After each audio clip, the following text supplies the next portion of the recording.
Karen stops my daughter's dialysis nurse, unaware I'm a health inspector. The first time Karen Pritchard came to my door, I knew she was trouble. It was a humid July morning in Oak Ridge Heights, one of those gated suburban enclaves where every house looked like it belonged in a magazine. I'd lived here for 3 years, not because I loved the manicured lawns or the nosy neighbors, but because it was close to the hospital where my daughter Lily got her treatments. Lily was 12, with a smile that could light up a room and a kidney disease that could snuff it out. I'd do anything for her, including putting up with people like Karen. She stood on my porch, clipboard in hand, her blonde bob immaculate despite the heat. Her smile was all teeth, no warmth. "Mr. Reed, I'm Karen Pritchard, president of the Oak Ridge Heights HOA," she said, her voice clipped and commanding. She glanced at the wheelchair ramp I'd installed for Lily, her nose wrinkling slightly. "We've had some concerns about your property. The ramp, it's not in keeping with our aesthetic standards, and your carport has medical equipment visible. It's unsightly." I gripped the doorframe, forcing myself to stay calm. "The ramp's for my daughter. She needs it, and the equipment's for her dialysis. I'm not hiding it to make the neighborhood look pretty." Karen's smile tightened. "I understand you have challenges, Mr. Reed, but rules are rules. We all make sacrifices for the community. Surely you can store the equipment in the garage?"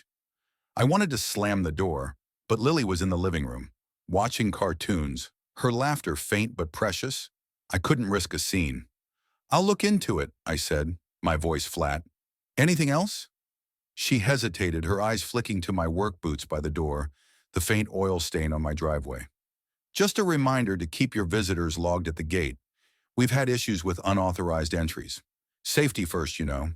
She turned on her heel, her heels clicking as she left. I shut the door, my hands shaking. I wasn't just Marcus Reed, single dad. I was a health inspector for the county, the guy who shut down shady clinics and made sure hospitals followed protocol. I'd seen what happened when people like Karen, petty, power-hungry, got in the way of what mattered. I just didn't think it'd happen in my own backyard. The trouble started small, like most disasters do. By August, Karen's concerns had spread. I'd catch neighbors staring when I pushed Lily's wheelchair to the park, their whispers trailing us like smoke. At the HOA's monthly meeting, which I never attended, Karen reportedly raised issues about certain residents, neglecting community standards. She didn't name me, but she didn't have to. My house was the only one with a ramp, the only one with a nurse's car pulling up 3 times a week. Then came the letters, official-looking notices on HOA letterhead, stuffed in my mailbox. "Failure to comply with property guidelines may result in fines.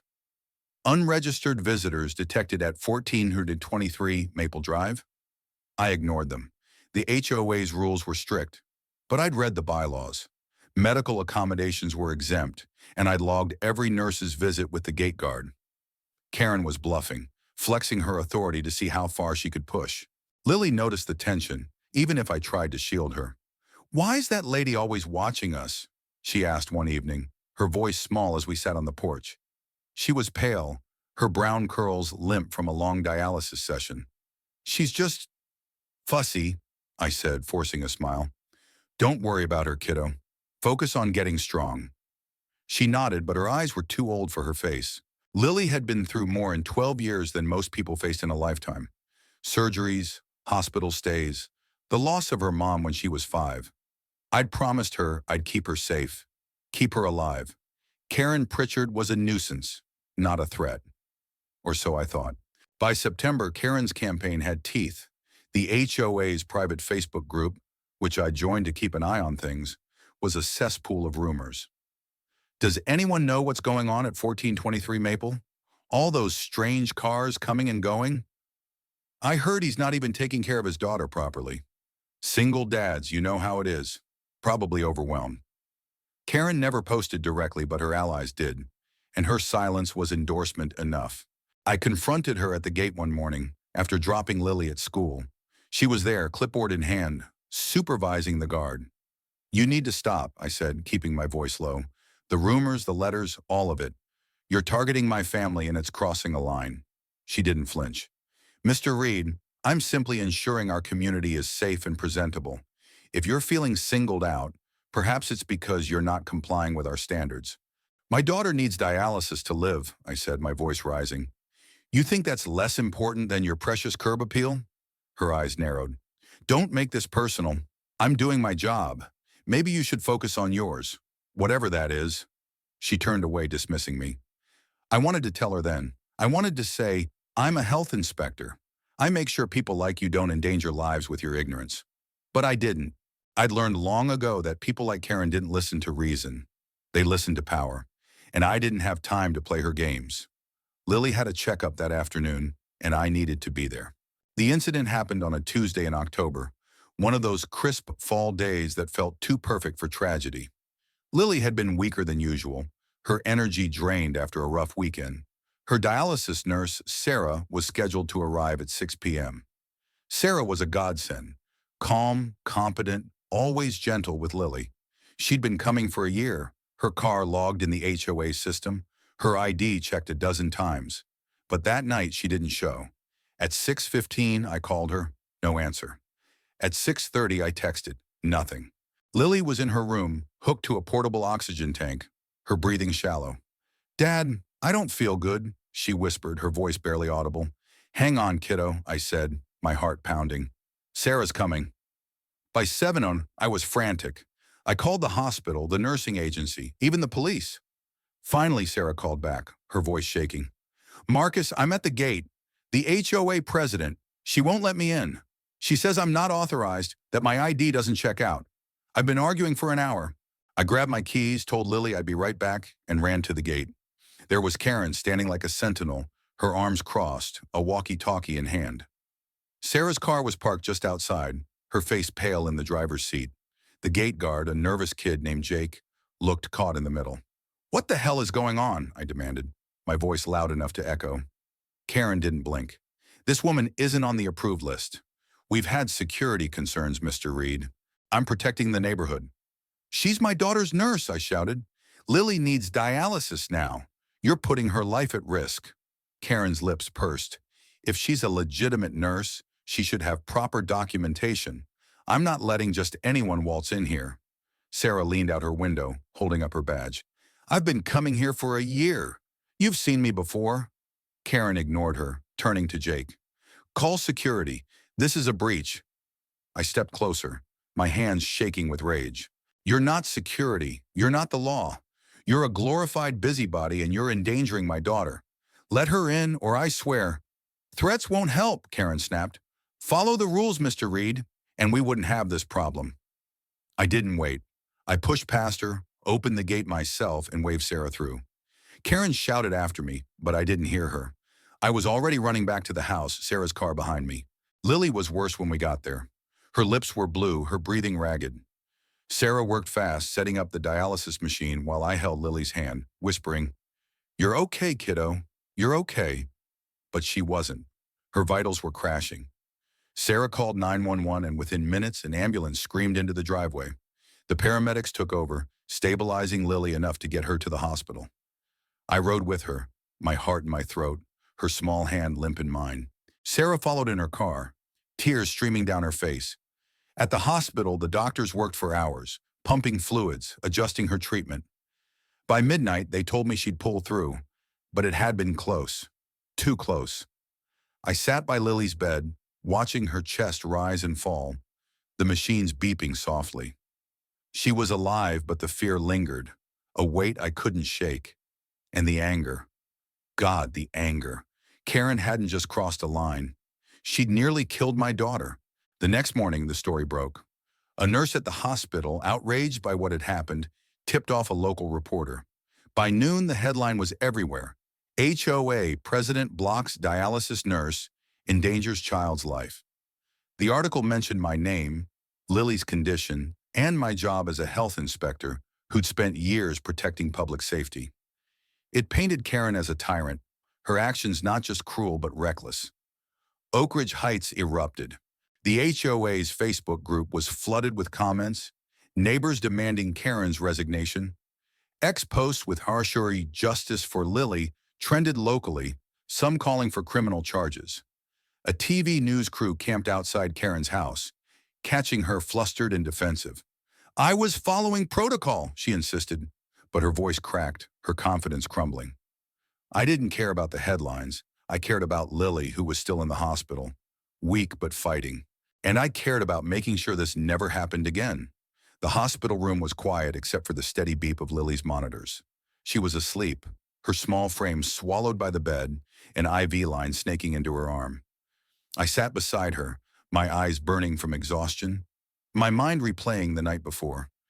Karen's smug face, Sarah's panic, Lily's blue lips.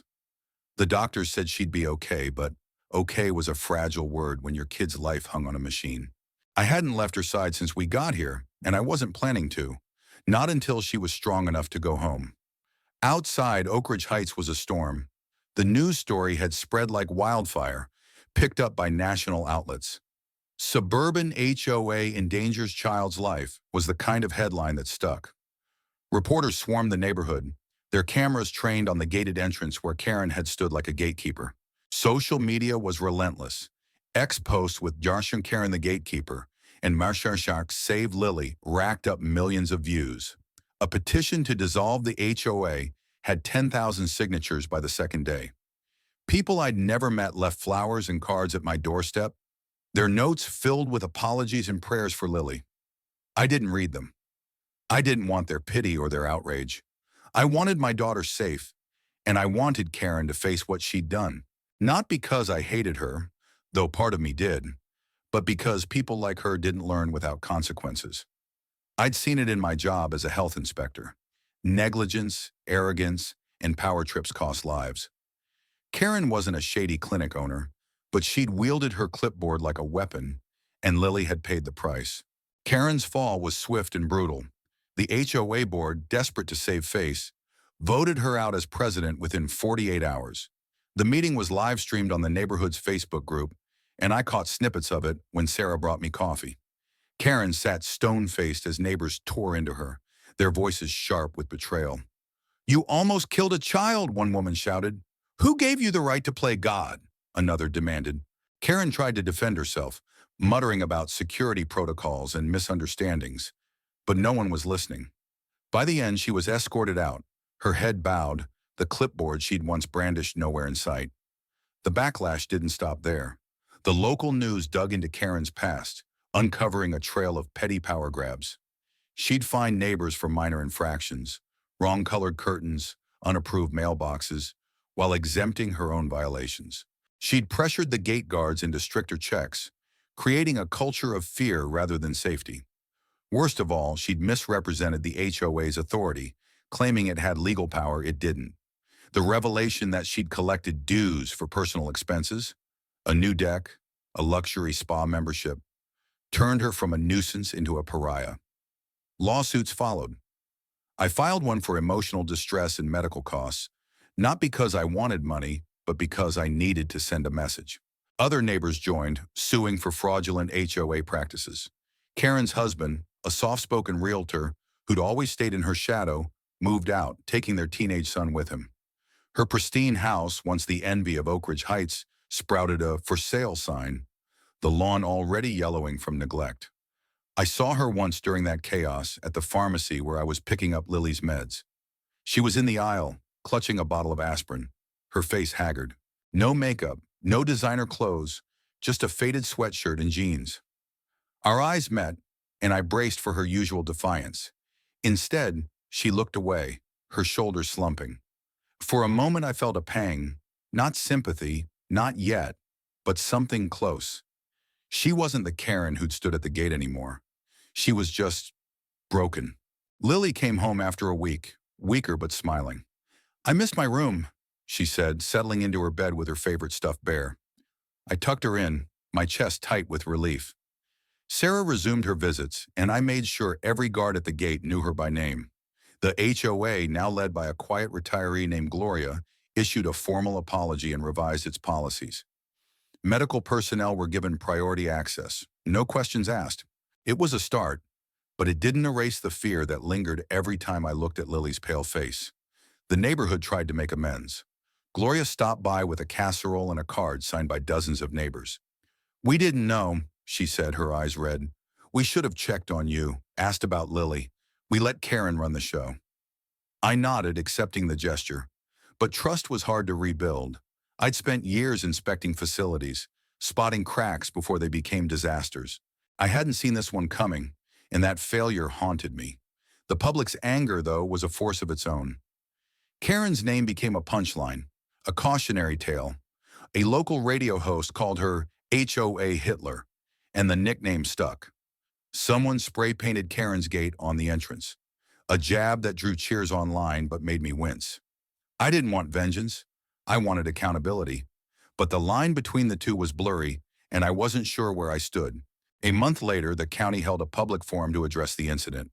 It was framed as a community healing session, but it felt more like a trial. The community center was packed, standing room only. I went, not for me, but for Lily, who'd asked me to make sure it doesn't happen to anyone else. She was still too weak to come, but her words carried weight. I owed her that much. The mayor spoke first, praising Lily's courage and my dedication to public health.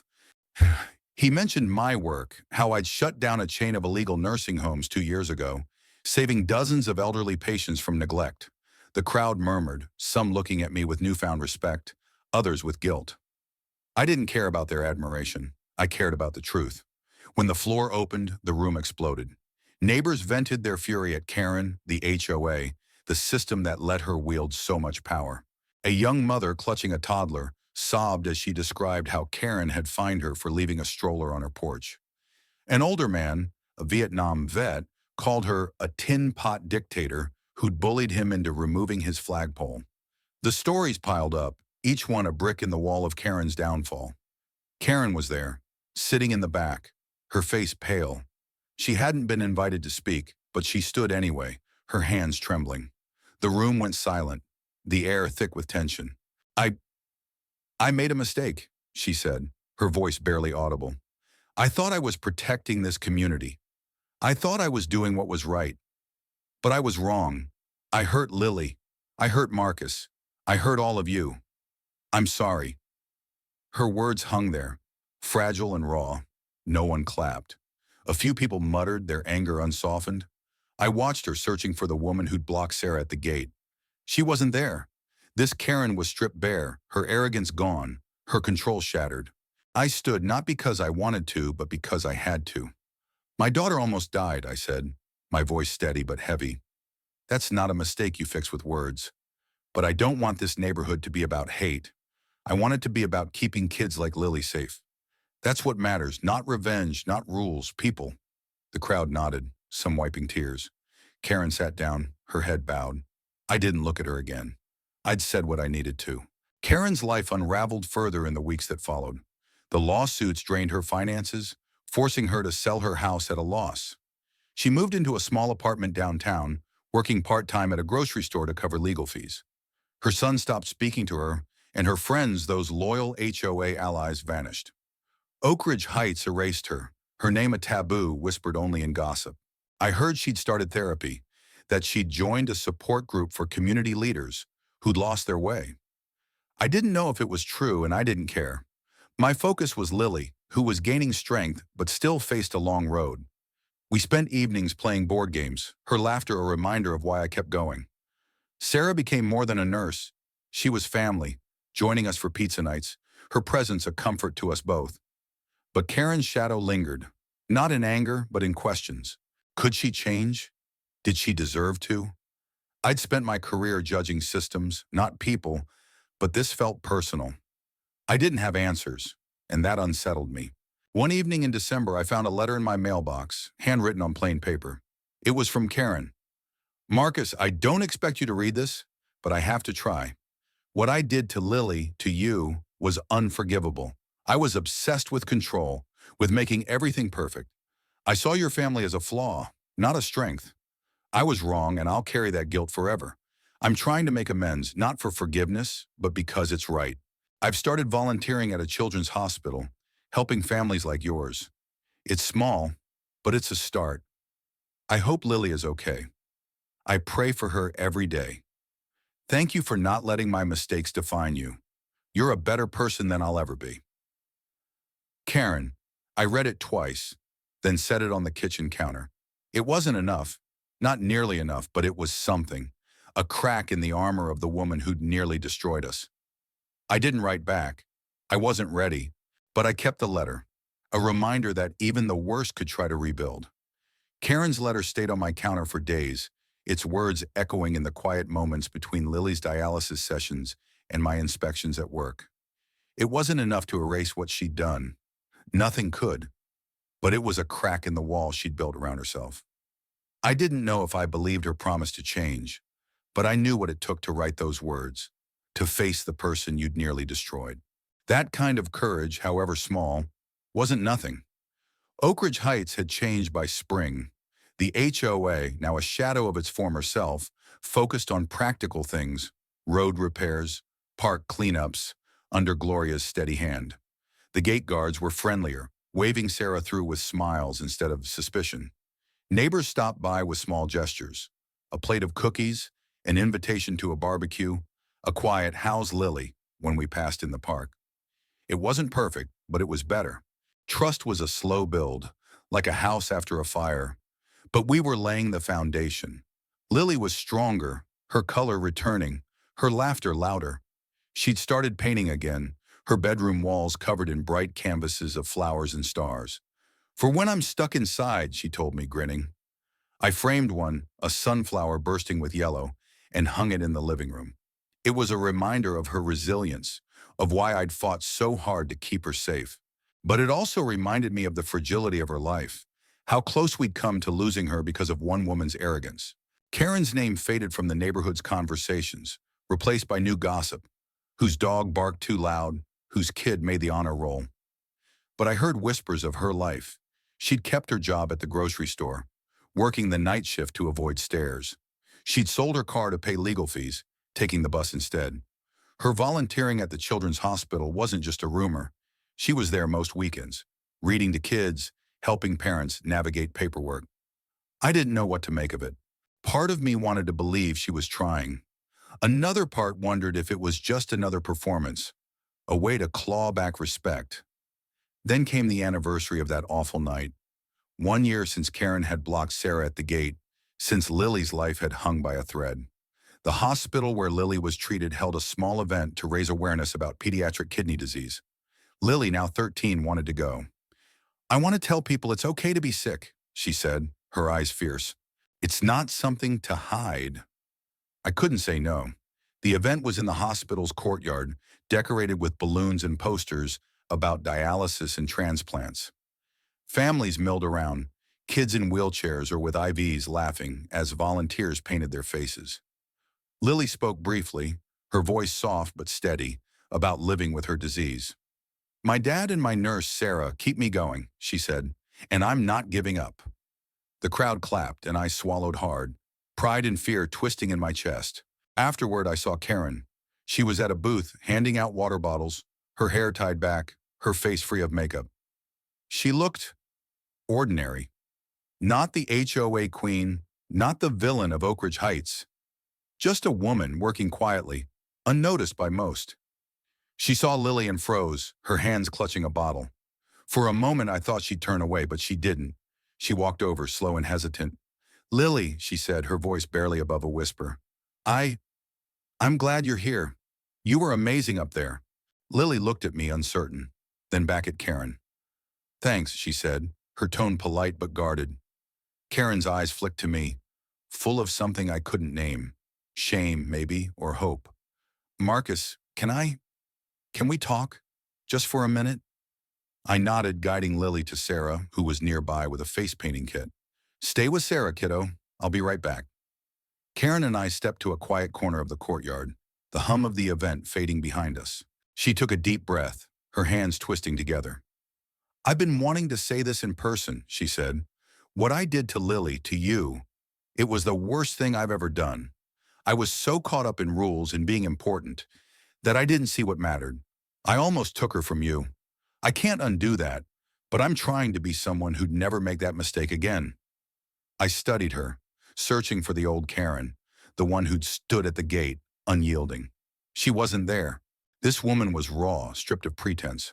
"Why the hospital?" I asked. "Why this?" She swallowed, her eyes glistening. Because of Lily. After that night, I kept seeing her face.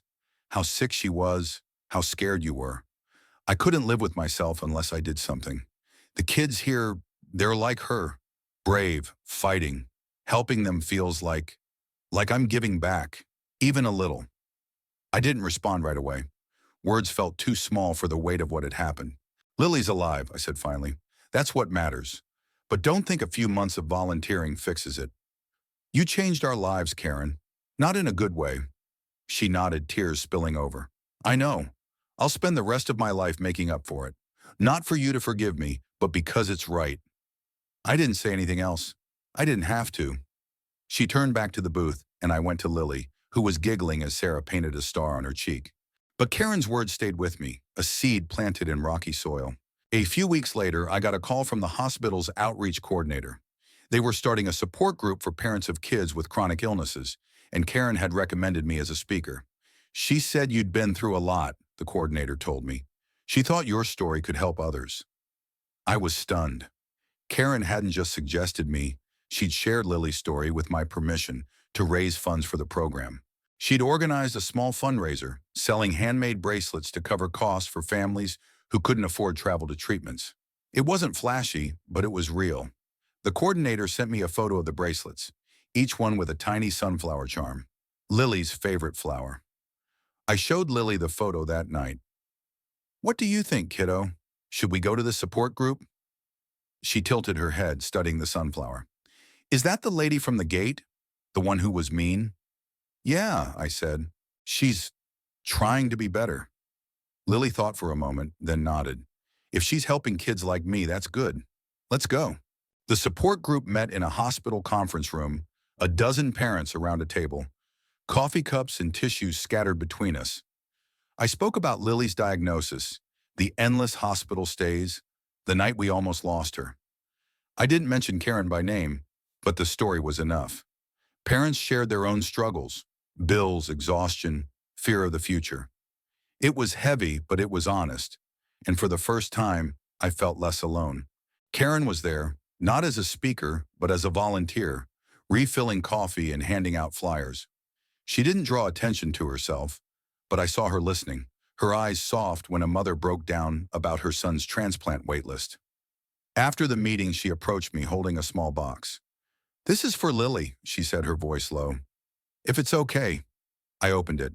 Inside was a bracelet like the ones from the fundraiser, but this one had a handwritten note tied to it. For Lily, who taught me what strength is. Karen.